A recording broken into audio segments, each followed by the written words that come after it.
In the summer of 1798, under the relentless sun that cracked the earth of San Luis Potosí, the San Cristobal hacienda stretched its fields of corn and agave as far as the eye could distinguish the dust of the horizon. Ana walked barefoot among the hot stones of the main courtyard, carrying a clay pitcher on her hip, and in her gaze there was something that did not match her status, a spark that the lashings had not been able to extinguish.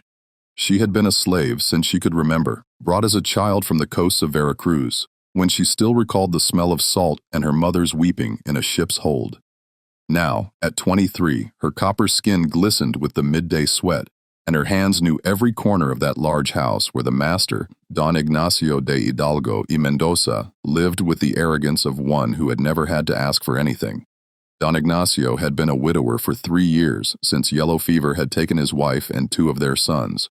Only one son remained, Rodrigo, a 16-year-old boy educated in Mexico City, who returned to the hacienda each season with books under his arm and a gaze that did not judge like his father's.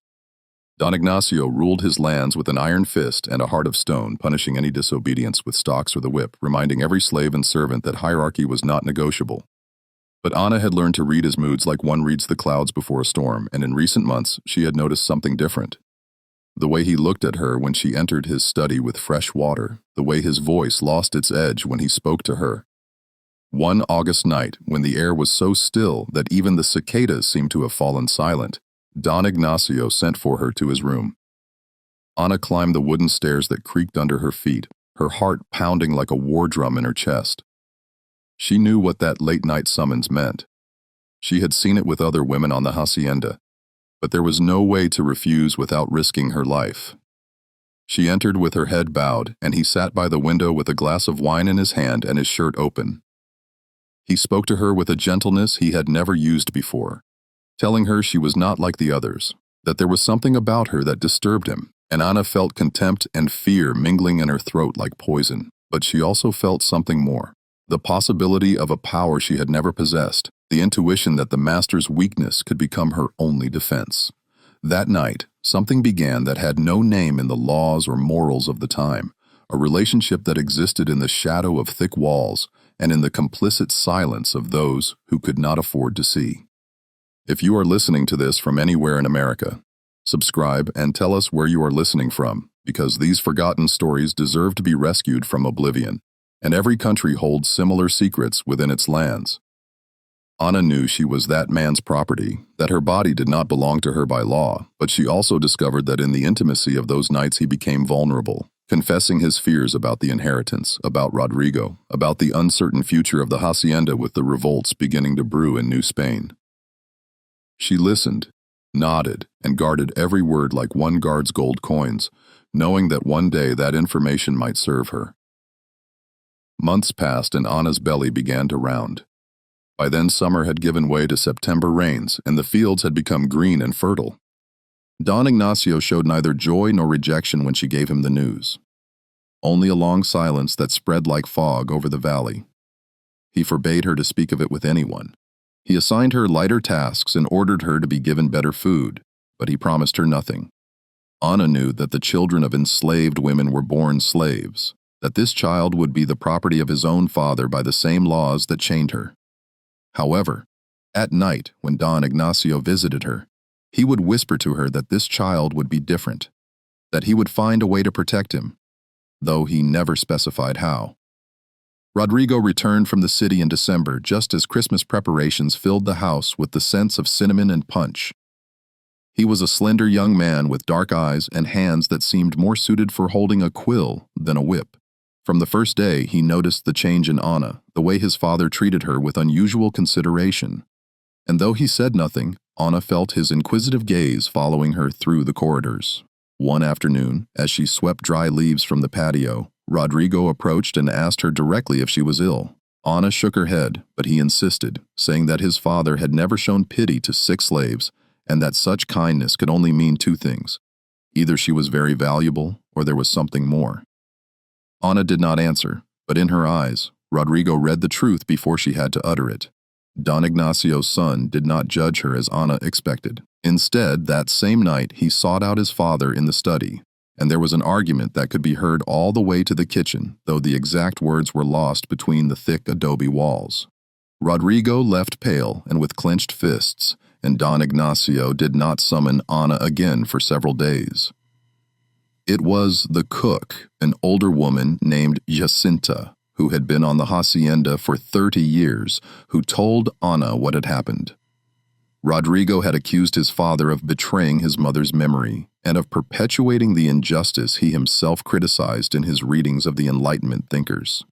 Don Ignacio had replied that a son could not understand a man's affairs and that the world was made of hierarchies that no book could change.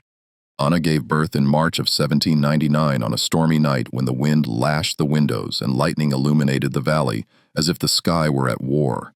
It was a difficult delivery assisted only by Jacinta, because Don Ignacio did not allow the town midwife to be called.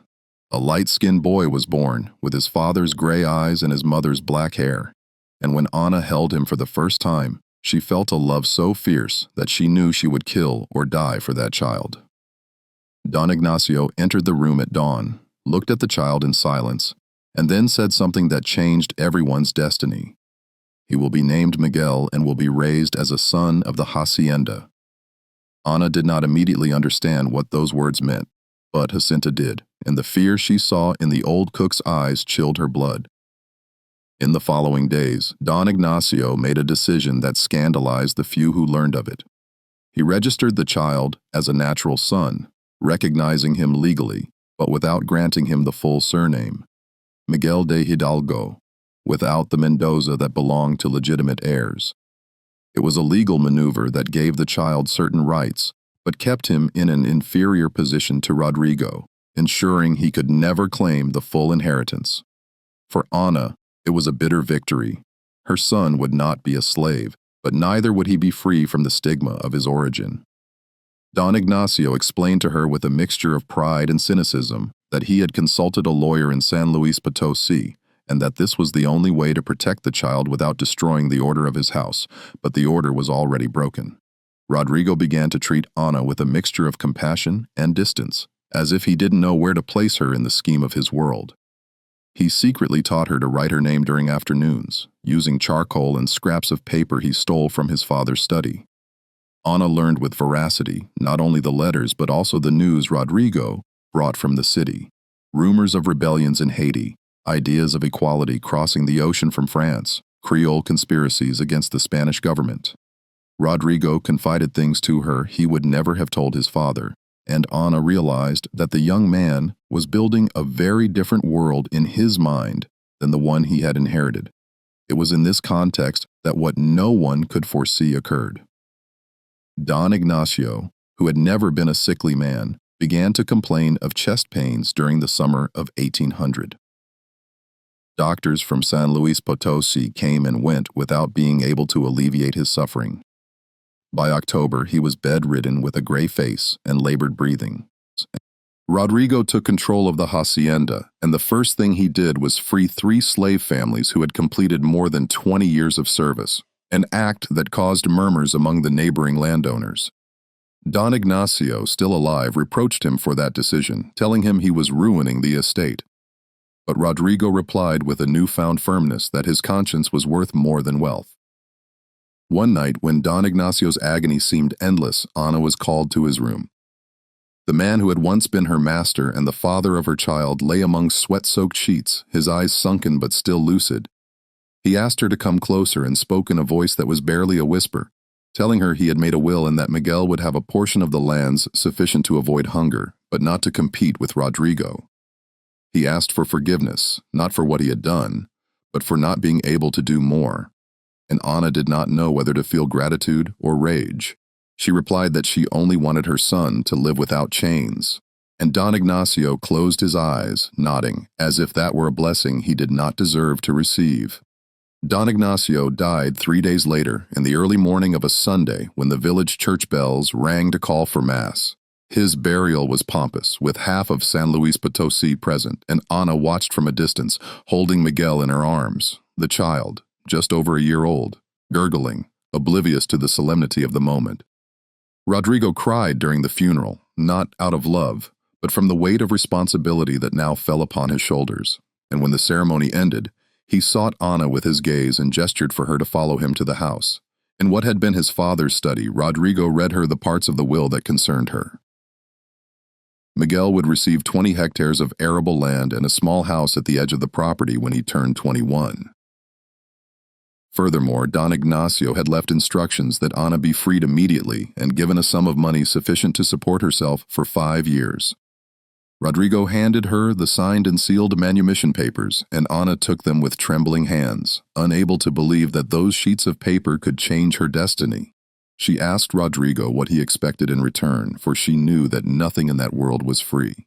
And the young man replied with disarming sincerity, "That you be happy and raise my brother with dignity, that is all." But freedom brought its own complications. Ana discovered that being a free woman of color with a son, recognized by a white landowner, placed her in an ambiguous and dangerous position. She was not a slave, but neither was she accepted in Creole society. She could not return to work on the hacienda without losing her status, but she also lacked the connections or capital to establish a business in the village. Rodrigo offered her to stay on the hacienda as administrator of the lands that would one day belong to Miguel, an arrangement that benefited both, but fueled rumors.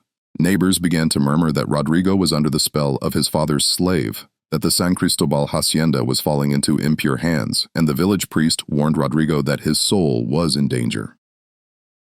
The conflict erupted in the spring of 180, when the new administrator Rodrigo had hired, a man named Esteban Ruiz, who came from Querétaro with a reputation for efficiency and cruelty, began to question Ana's position.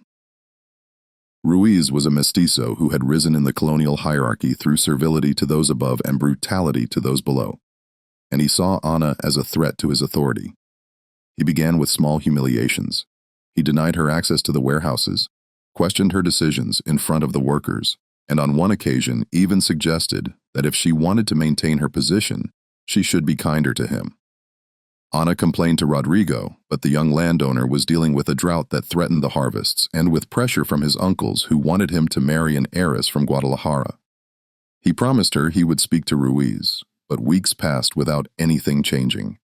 The situation reached its critical point one afternoon when Ana surprised Ruiz, beating one of the peons for leaving the barn door open. The administrator was using a wooden stick, and the man was already on the ground bleeding when Ana intervened, stepping between them and demanding he stop. Ruiz violently pushed her, calling her the master's woman and reminding her that she had no authority over anyone. Ana did not respond with words. She picked up the stick Ruiz had dropped and hit him on the arm with all the strength her years of labor had given her. The administrator cried out in pain and rage, and when he tried to lunge at her, the other workers who had witnessed the scene held him back.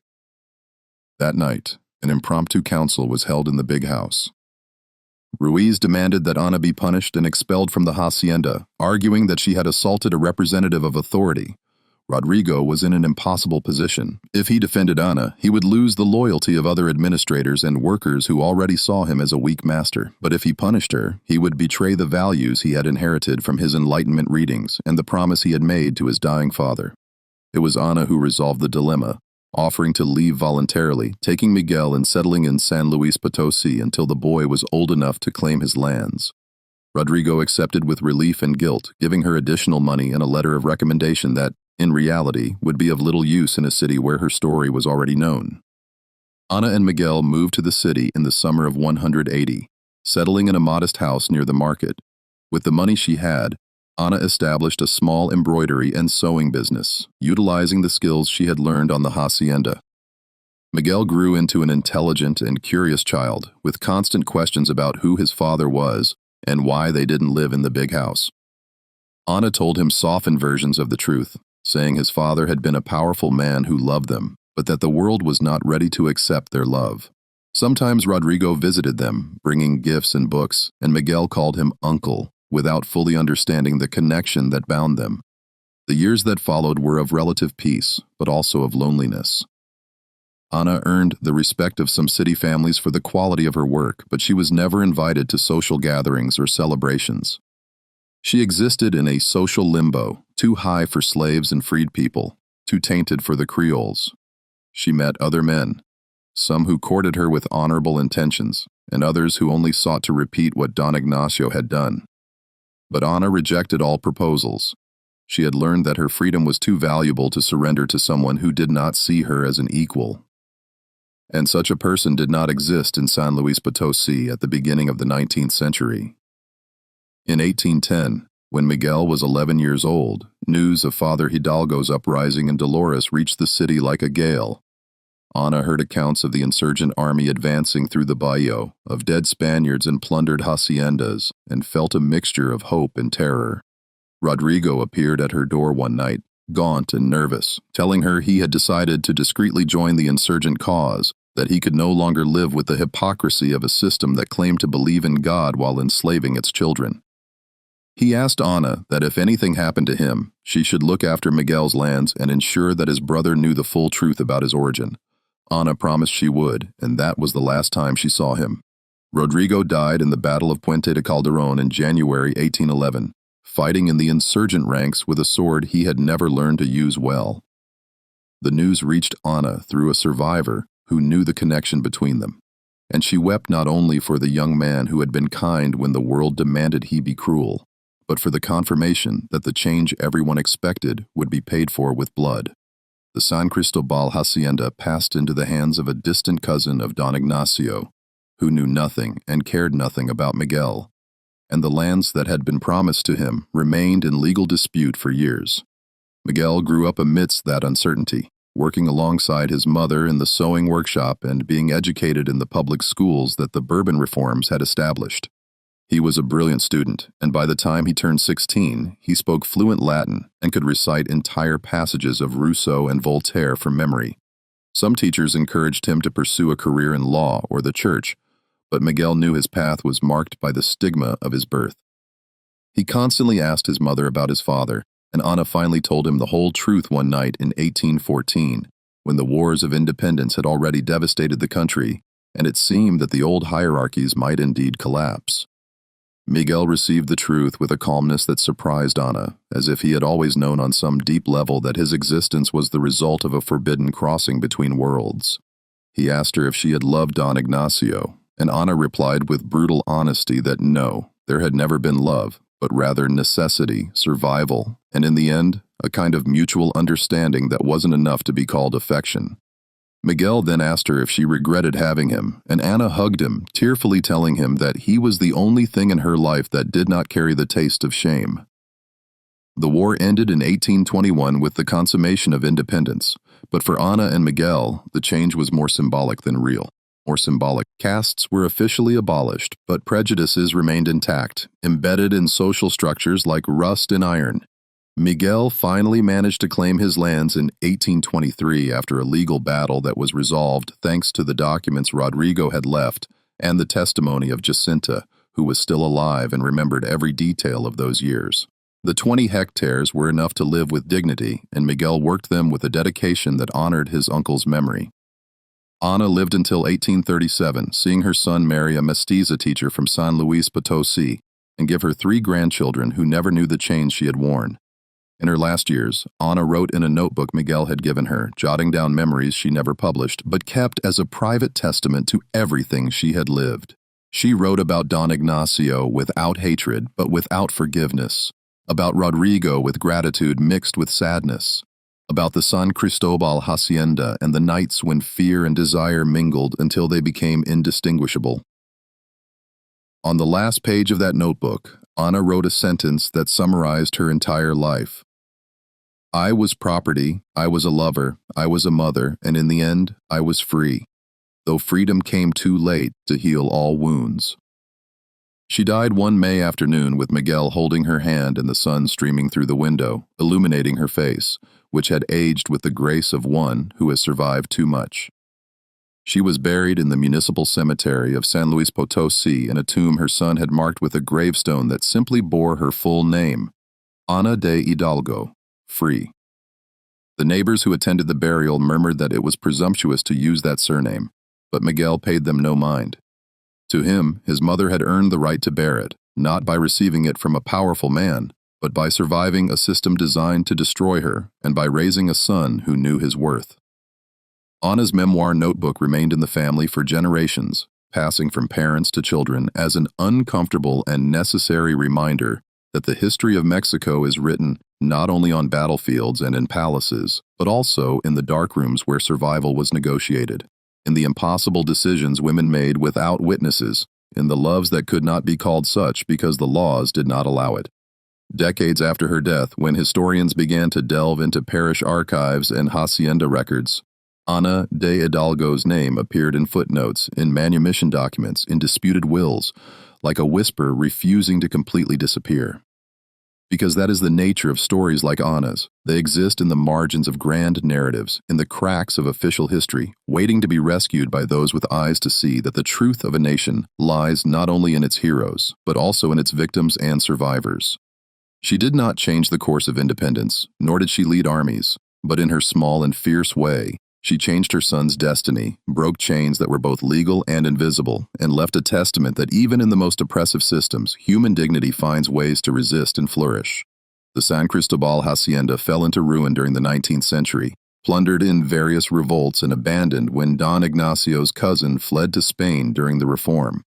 Today, only the stone foundations and some adobe walls remain, where the village children play, unaware that within those corridors, a story of forbidden passion, transgression, ambiguous justice, and incomplete redemption unfolded. Miguel de Hidalgo, Ana's son, lived until 1871, seeing Mexico transform into a republic, lose half its territory to the United States, and survive invasions and civil wars. In his last years, he donated the lands he had inherited for the construction of a school where children of all castes could learn to read and write, a gesture that would have proudened his uncle Rodrigo and was the only monument his mother would have accepted. When Miguel died, he was buried next to Ana, and on his gravestone he had engraved something she had told him on her deathbed. "Freedom is not what is given to you, but what you refuse to surrender." Those words, chiseled into volcanic stone, withstood the passage of time better than the walls of San Cristobal, better than the surnames of the landowners who boasted of pure blood, better than the laws that tried to define who deserved dignity and who did not. And if today someone visits that cemetery in San Luis Potosí, they can find those two graves, side by side, mother and son, slave and master's son, united in death as they could never be fully united in life. A silent testament to a story that Mexico took too long to recognize, but that was always there, waiting to be told.